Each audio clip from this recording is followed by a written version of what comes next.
peace has a sound. It's not always the joyful noise we imagine. Sometimes, it's the hush that follows chaos, the gentle, uncertain quiet that settles over a city after the bombs have stopped falling. In Gaza, that quiet is almost haunting. It's the sound of a city holding its breath, unsure what comes next. The silence is thick, almost tangible, as if the city itself is waiting for permission to exhale. For many, this quiet is not a comfort, but a reminder of all that has changed. The absence of explosions and sirens is a relief, but it also leaves space for memories to surface. Memories of fear, of loss, and of longing for a sense of normalcy that now feels so distant. In this uneasy calm, every sound, a distant dog barking, a child's hesitant laughter, the wind rustling through broken windows, feels amplified, echoing through empty streets and shattered homes. Right now, in Gaza, peace sounds like footsteps crunching over broken glass and rubble. It's the low murmur of families searching for what's left of their lives, sifting through the remains of homes that once held laughter and love. Every step is a reminder of what's been lost, and every voice carries the weight of memories. The air is filled with the soft, persistent sounds of people picking through debris, searching for anything that can be salvaged. A photograph, a favorite toy, a piece of furniture that survived the blasts. These small acts of recovery are both heartbreaking and hopeful, as families cling to fragments of their past while trying to imagine a future. The streets, once alive with the bustle of daily life, are now pathways through devastation, each footfall a testament to resilience and the determination to endure. After 2 years of relentless war, Gaza has a ceasefire. The skies, once filled with the roar of jets and the thunder of explosions, are now eerily calm. The city, scarred and battered, is trying to remember what normal feels like. The skyline, once dotted with the silhouettes of homes and businesses, is now jagged and broken, a stark reminder of the violence that has passed. Yet, beneath this battered exterior, there is a quiet determination to reclaim a sense of normalcy. People venture out, cautiously at first, testing the boundaries of this new peace. The routines of daily life, shopping for bread, greeting neighbors, tending to small gardens, are slowly returning, though everything is tinged with uncertainty. The city's wounds are visible, but so is its will to heal. No more airstrikes, no more sirens. The constant fear that gripped every household has faded, replaced by a strange, uneasy silence. For the first time in months, people can look up at the sky without flinching. Children who once dove for cover at the sound of distant engines now gaze upward with curiosity instead of terror. The absence of drones and jets overhead is a relief, but it also feels unfamiliar, as if the city is waiting for the other shoe to drop. This new silence is both a blessing and a challenge, as families try to adjust to a world where danger is no longer immediate, but the scars of trauma remain. The streets, though quiet, are filled with the invisible presence of those who are missing, and the memories of nights spent in fear linger in every household. But for most people here, celebrations are hard to find. The end of fighting doesn't mean the end of suffering. Instead, it's a pause, a moment to take stock of what's left and what's gone forever. The relief of survival is tempered by the overwhelming task of rebuilding lives from the ashes. In the quiet aftermath, families gather in small groups, sharing stories of loss and survival. There are no parades, no fireworks, just the solemn acknowledgement that they have made it through another chapter of hardship. The community is united by grief, but also by a shared resolve to move forward, however slowly. Every conversation is laced with both sorrow and hope, as people try to find meaning in the midst of devastation. Families are coming back, some for the first time in months, only to discover their homes flattened and streets unrecognizable. The places where they grew up, where they built their lives, are now just outlines in the dust. For many, the journey home is a journey into heartbreak. Parents lead their children through what used to be their front doors, now just gaps in crumbling walls. Children search for familiar corners, only to find piles of rubble where their bedrooms once stood. The emotional toll is immense, as families grapple with the reality that the places they called home may never be the same. Yet, even in the face of such loss, there is a determination to reclaim what they can, to rebuild not just structures, but the sense of belonging that makes a house a home. Imagine returning to your neighborhood and finding nothing but piles of broken concrete, your memories buried under the dust. The familiar landmarks are gone, replaced by ruins.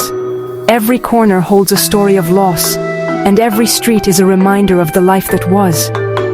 The playground where children once played is now a field of debris.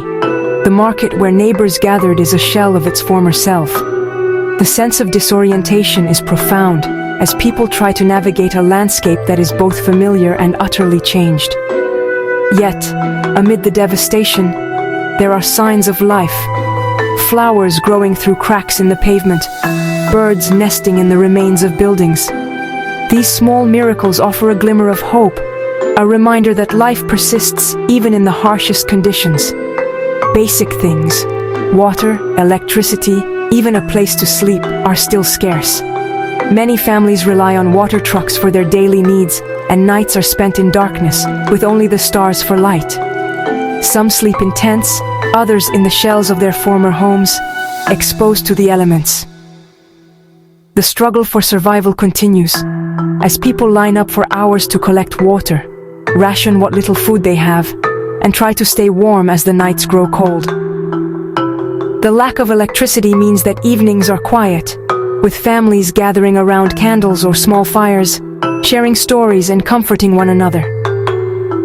Despite these hardships, there is a sense of solidarity, a recognition that everyone is facing the same challenges and that together they can endure. Communities are scraping together what they can, salvaging wood for fire, setting up makeshift schools in the open air, reopening tiny markets in the shadow of destruction.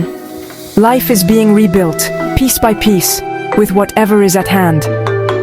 Children gather in improvised classrooms, eager to learn despite the chaos around them. Teachers, many of whom have lost their own homes, do their best to provide a sense of normalcy and hope for the next generation. Small businesses, once shuttered by war, are slowly reopening, offering goods and services that help restore a sense of routine. These efforts, though modest, are acts of defiance against despair, a refusal to let destruction define the future.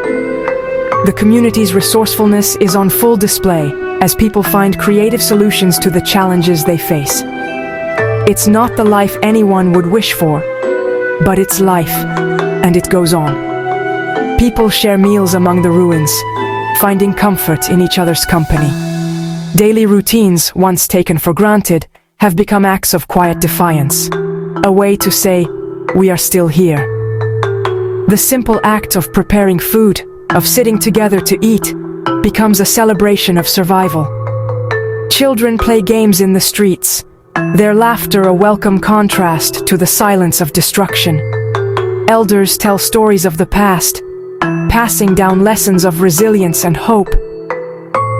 In these small moments, the spirit of Gaza endures, refusing to be extinguished by hardship. The community's strength is evident in every shared smile, every helping hand, every gesture of kindness. Yet in the middle of all this loss, there's resilience. Gazans are determined to rebuild, to clean their streets, to repair what can be saved. Their faces show exhaustion, but also a fierce determination to reclaim their lives. Volunteers organize cleanup efforts, clearing debris from roads and public spaces. Neighbors help each other patch up damaged walls, sharing tools and materials. The process is slow and often frustrating, but every small victory, a repaired window, a cleared pathway, brings a sense of accomplishment. The community's collective effort is a powerful statement. They will not be defined by what has been destroyed, but by what they are able to rebuild together. This resilience is not just physical, but emotional and spiritual, as people find ways to support one another through grief and uncertainty. Kids play soccer on empty lots. Neighbors share what little they have. Laughter echoes through the ruins, a small but powerful reminder that hope survives even in the darkest times. Community gatherings, though subdued, are filled with stories of survival and dreams for the future.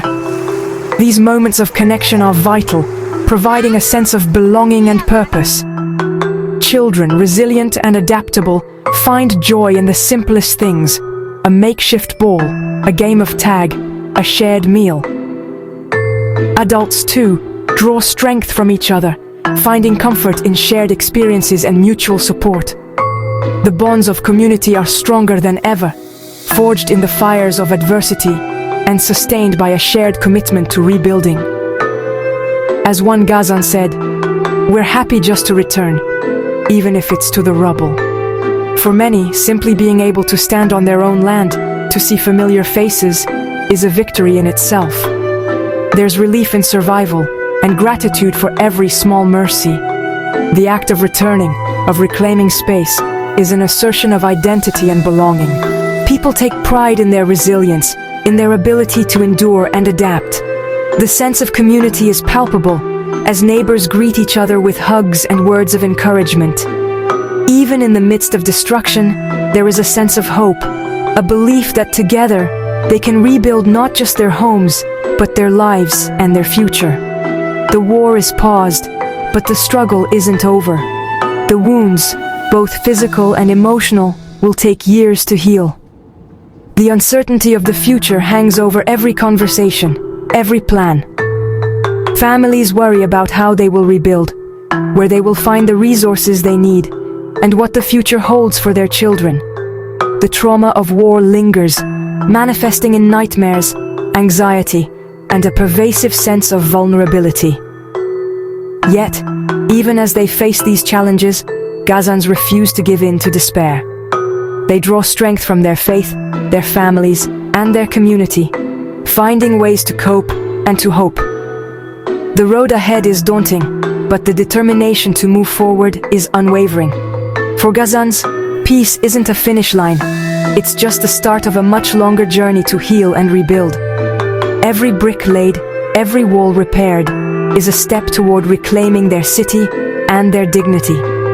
The road ahead is long, but hope is a powerful force. International aid organizations have begun to arrive, offering support and resources, but the true engine of recovery is the people themselves. Their ingenuity, perseverance, and sense of community drive the rebuilding process. Each new structure, each restored street, is a testament to their resilience. The process is slow and setbacks are inevitable, but the progress made each day is a source of pride and motivation. The dream of a peaceful, thriving Gaza is alive, sustained by the collective will of its people. How do you think a community recovers from this? Is it through rebuilding homes or rebuilding trust? Is it the strength of families or the support of neighbors? Perhaps it's all of these, woven together by the shared will to survive and thrive. Recovery is not just about bricks and mortar, but about healing hearts and minds.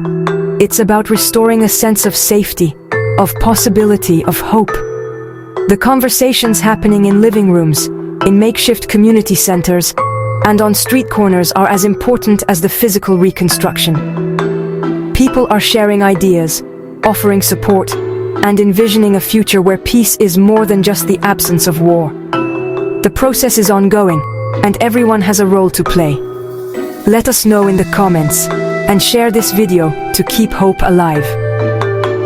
The world needs to see the resilience of Gaza, and to remember that even after the bombs stop, the story continues. Your voice, your attention can help keep that hope burning bright. Every message of support, every act of solidarity makes a difference. Together, we can shine a light on the strength and courage of the people of Gaza and remind the world that peace is not just the end of conflict, but the beginning of something new. The journey is far from over, but with hope, determination, and the support of a global community, Gaza can rise again.